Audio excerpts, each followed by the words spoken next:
Qytetarët shumë shpejt do të detyrohen që të paguajnë 70 lekë për çdo herë që përdorin urbanin. Paralajmërimi është dhënë nga shoqata e transportit qytetas, e cila do të depozitojë zyrtarisht kërkesën në bashki për rritjen e çmimit të biletës nga 30 lekë në 70 lekë.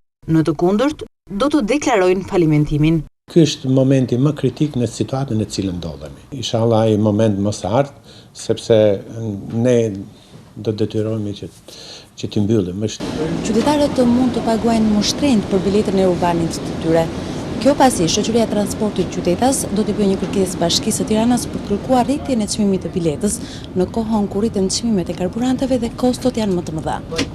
Mendimi sipas ekspertëve të shoqatës është që çmimi i biletës të shkojë rreth 70 lekë. Ne me specialistët tonë kemi nxjerr kostot dhe së shpejti do të paraqesim bashkisë çmimin e biletës ku mendojnë që mund të shkojë. Hazbi Parlaku, kryetari i shoqatës së transportit qytetas, thotë se kostot që po paguajnë shoqëritë urbane janë të mëdha në ditët kur çmimi i naftës është në rritje dhe kur ndërhyrjet në infrastrukturën e autobusave kushton. Ndërkohë që ende problem mbetet mos subvencionimi i kategorive që përfitojnë këtë shërbim falas. Prej 3 vitesh, qytetarët që përdorin urbanët për të lëvizur përgjatë Tiranës paguajnë në 30 lekë. Ndërkohë që një pjesë e madhe e tyre përdorin abone dhe personat me aftësi të kufizuar udhtojnë falas me librezën e invaliditetit.